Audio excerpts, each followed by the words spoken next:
Kembali di Anies Malam, setelah Barreskrim Polri menyebut bahwa ijazah Presiden ke-7 RI Joko Widodo asli, pihak Rismon Sianipar CS belum puas. Rismon menelusuri wilayah Kabupaten Sleman untuk menemui Kasmujo yang disebut-sebut pembimbing akademik Joko Widodo. Mau tampil Pak? Enggak ya, dipandu ternyata ini, ya, tapi nggak tahu diterima nggak kita ya. Setelah Barreskrim Polri menyebut bahwa ijazah Presiden ke-7 Republik Indonesia Joko Widodo asli, pihak Rismon Sianipar CS belum puas. Rismon Sianipar nekat mendatangi rumah Kasmujo di Pogung Kidul, Kabupaten Sleman, Yogyakarta, meski hal tersebut melanggar aturan. Bahkan Rismon merekam aktivitas perjalanannya dan mengunggahnya di YouTube channel miliknya. Kenalkan Pak, saya Rismon Sianipar Pak. Sementara di dalam video terlihat Kasmujo enggan menemui Rismon CS dan hanya menyapa dari balik pintu rumahnya. Iya Pak, bentar Pak ya. Kenalkan Pak, saya Rismon Sianipar Pak. Rismon Sianipar Pak. Oh iya Pak, sehat-sehat Pak ya. Bapak, bisa kami bertamu sebentar Pak? Tidak bisa. Oh, karena tidak nanti semua urusan tidak boleh di rumah, tidak harus di fakultas atau di ya. Oh, jadi enggak bertanya-tanya biasa-biasa saja Pak? Enggak bisa. Tidak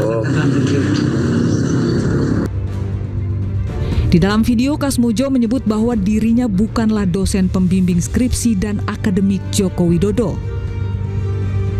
Kan Pak, yang tahun 2017 kan Bapak tampil di TV bersama Pak Jokowi. Bapak kan di situ Pak Jokowi mengatakan Pak Jokowi bolak-balik bimbingan skripsi. Bapak itu kan yang salah. Iya Pak. Salah itu. Iya Pak, bentar lah Pak. Biar ini untuk negara Pak. Saya baru 3B sudah bisa bimbing. Bapak saat itu berarti bukan pembimbing skripsi. Jelas bukan. Bukan pembimbing akademik. Bukan. Pembimbing akademik pun bukan Pak. Oh bentar lah Pak. Maaf. Nggak bisa ya. Pak Kasmujo ada di dalam, sempat saya wawancarai. Tim Liputan iNews melaporkan. Kuasa hukum Presiden ke-7 Republik Indonesia Joko Widodo mendesak Polda Metro Jaya segera menaikkan status kasus tudingan ijazah palsu milik Jokowi ke tahap penyidikan. Kuasa hukum juga meminta seluruh pihak menghentikan fitnah dan pencemaran nama baik kepada kliennya. Sesuatu yang kami yakini semakin terbukti kebenarannya. Ya. Seperti kita saksikan bersama, semua upaya hukum, proses hukum sudah dijalankan, tadi diterangkan oleh rekan Yakub, nyatanya tetap ditolak. Bahkan terakhir ini semakin terlihat bahwa kegiatan mereka ini bukan lagi bersifat mencari kebenaran atau kegiatan akademis, karena banyak statement yang sangat terlihat bahwa ini sudah berbau politis. Di antaranya sebagai seorang peneliti melemparkan kalimat-kalimat ingin mengasingkan Pak Jokowi, ingin menusakambangkan Pak Jokowi agar tidak bisa berinteraksi dengan pejabat-pejabat lainnya. Itu video ini semua kami pegang. Ada lagi mengklaim diri sebagai peneliti, lalu mulai mempersoalkan di luar topik sosial media Pak Wapres, sampai ingin ikut bergabung memaksulkan. Sehingga apa yang kami duga-duga yang lalu akhirnya terbukti. Ibarat pepatah, secepat apapun kebohongan berlari, waktu yang akan menentukan kebenaran akan terkuat. Dan sekarang itu semua semakin terbukti, ya, dan kita saksikan bersama. Karena kita melihat kondisinya sudah seperti ini, jadi apa yang dilakukan mereka ini bukan untuk mencari kebenaran. Selain ingin bertemu langsung dengan Kasmujo, ahli digital forensik Rismon Sianipar mengatakan rakyat perlu tahu mengenai riwayat pendidikan Presiden ke-7 Joko Widodo. Sementara pengacara Jokowi mengatakan pihaknya telah menyerahkan cukup bukti terkait riwayat pendidikan Presiden ke-7 RI Joko Widodo ke penyidik Barreskrim Polri. Tetapi perlu kita ingat bahwa Pak Joko Widodo itu adalah presiden kita 10 tahun. Rakyat seharusnya punya hak untuk mengetahui identitas lengkapnya terkait dengan proses akademik dari presiden yang telah mereka pilih. Tidak ada penjelasan sama sekali proses akademik Pak Joko Widodo mulai dari sarjana muda sampai menjadi sarjana penuh. Karena kita punya banyak informasi bahwa ketika Anda mendaftar sarjana muda untuk mencapai sarjana di tahun 1978 sampai 1980 di UGM, ia harus memiliki juga sarjana dengan bergelar BSc, sarjana muda. Baru selanjutnya ada saringan IPK. Jika IPK-nya tidak rendah, maka dia bisa melanjutkan ke gelar sarjana penuh. Ini juga tidak dijelaskan juga kepada publik, baik oleh Pak Joko Widodo maupun UGM. Jadi ya rakyat berhak tahu tentang siapa presidennya, siapa mantan presidennya, karena mereka telah Kegaduhan yang timbul pasca ditetapkannya 4 Pulau Aceh ke Sumatera Utara melalui surat keputusan Mendagri masih terus bergulir. Nelayan Aceh Singkil akan melakukan sweeping terhadap nelayan Sumatera Utara yang menangkap ikan di perairan 4 pulau. Kami kasih lewat itu laut tradisi tanpa.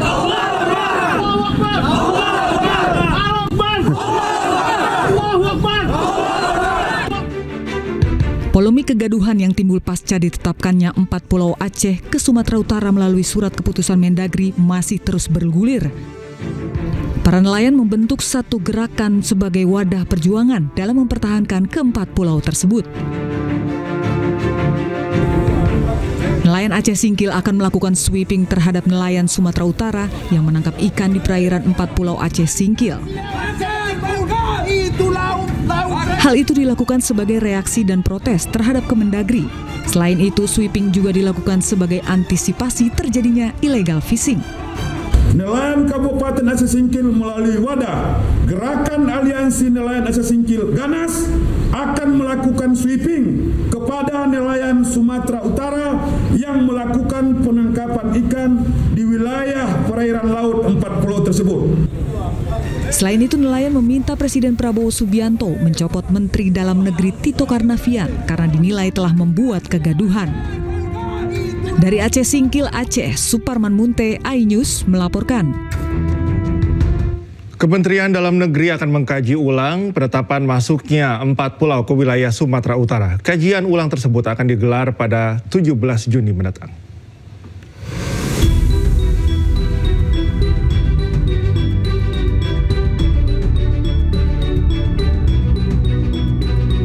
Kementerian Dalam Negeri akan menggelar rapat untuk membahas status 4 pulau yang tengah diperebutkan oleh Aceh dan Sumatera Utara. Kemendagri juga akan melakukan kajian ulang secara menyeluruh terkait sengketa keempat pulau. Rapat digelar pada Selasa 17 Juni dan keesokan harinya Kemendagri juga turut akan mengundang pimpinan wilayah termasuk Gubernur Sumatera Utara dan Aceh beserta tokoh masyarakat dan anggota DPR untuk duduk bersama.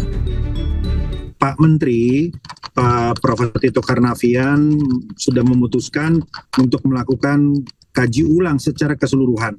Jadi pada hari Selasa nanti Kemendagri akan melakukan kaji ulang dan kemudian pada hari berikutnya Pak Menteri akan juga mendengar masukan dan pandangan dari para tokoh masyarakat Aceh dan Sumatera Utara, pimpinan wilayah, gubernur, bupati, termasuk teman-teman Dewan, DPR dan DPRD begitu. Jadi penting untuk membuka dialog agar terdapat kesamaan data, fakta, dan informasi. 4 pulau yang menjadi rebutan antar Provinsi Aceh dengan Sumatera Utara diantaranya Pulau Panjang, Pulau Lipan, Pulau Mangkir Besar, dan Pulau Mangkir Kecil. Sebelumnya pada 25 April 2025, melalui keputusan Menteri Dalam Negeri, 4 pulau yang menjadi rebutan dinyatakan masuk dalam wilayah Kabupaten Tapanuli Tengah, Provinsi Sumatera Utara. Tim Liputan iNews melaporkan. Presiden Prabowo Subianto akan mengambil alih penyelesaian sengketa kepemilikan pulau antara Provinsi Aceh dengan Sumatera Utara. Keputusan final Presiden akan diumumkan pekan depan.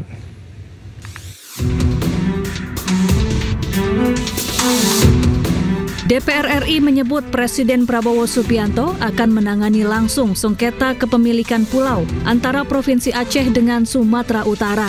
Menurut Wakil Ketua DPR Sufmi Dasko Ahmad, Presiden akan mengambil kendali penuh dalam menyelesaikan sengketa. Keputusan final Presiden akan diumumkan pekan depan. Adapun 4 pulau yang menjadi rebutan antara Provinsi Aceh dengan Sumatera Utara, yakni Pulau Panjang, Pulau Lipan, Pulau Mangkir Besar, dan Pulau Mangkir Kecil. Gubernur Aceh Muzakir Manaf menyebut akan tetap mempertahankan keempat pulau. Ia mengeklaim memiliki bukti kuat bahwa keempat pulau masuk dalam kewenangan daerahnya. hak kita, kewajiban kita, wajib kita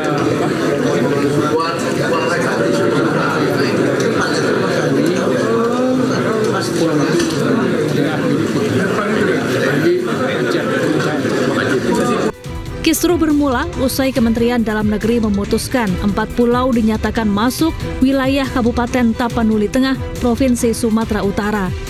Mendagri Tito Karnavian menegaskan pemerintah pusat tidak memiliki kepentingan pribadi dan hanya ingin menyelesaikan masalah batas wilayah secara objektif. Tim Liputan iNews melaporkan. Sementara itu, Gubernur Sumatera Utara Bobi Nasution membantah telah mencaplok 4 pulau yang awalnya ada di Provinsi Aceh. Ia menegaskan pemerintah daerah tak punya wewenang untuk mengambil dan melepaskan suatu wilayah tanpa keputusan dari pemerintah pusat. Kalian bilang ini memantik, medianya juga jangan memantik. Tolong, apa yang disampaikan itu jangan dipotong-potong, ya. Pemerintah daerah itu nggak ada wewenang sama sekali, untuk mengambil atau melepaskan wilayah di daerah kami. Nggak mungkin misalnya contoh tiba-tiba kami mau melepaskan satu wilayah kami, nggak bisa, nggak akan bisa tanpa ada izin dari pemerintah atasan, pemerintah pusat. Dan pelepasan ataupun pengambilan itu nggak bisa seolah-olah hanya dari satu sisi, ada dari dua sisi. Nah itu yang kalau kalian bilang ini jadi pemantik dan segala macam, kalian jelaskan juga di media. Skemanya itu, skema biar bisa dapat, katanya Provinsi Sumatera Utara nyuri. Gimana skema nyurinya? Coba jelaskan di media kalian. Gimana skema nyurinya? Nah, itu yang perlu dijelaskan. Kalau kalian nggak bilang ini akan memantik, Kemendagri akan memantik, gimana cara memantiknya? Nah, kalian coba jabarkan. Gimana proses itu bisa dari tahun 2017,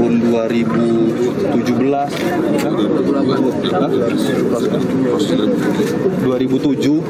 Nah, 2007 saya masih kuliah, Bos. Bukan kuliah, masih SMA. Saya lulus SMA 2009.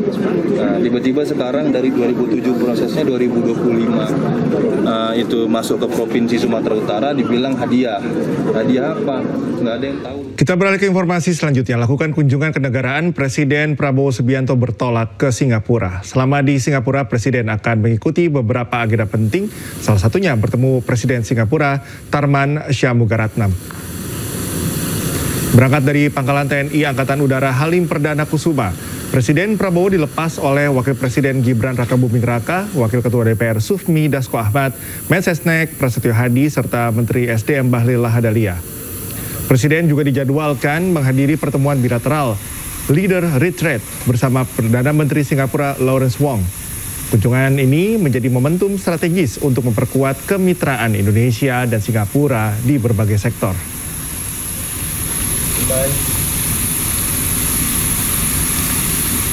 Serangan rudal dari Iran menghancurkan kota-kota di Israel. Akibat serangan tersebut, 6 orang dilaporkan tewas dan 54 orang terluka. Informasinya kami hadirkan usai jeda.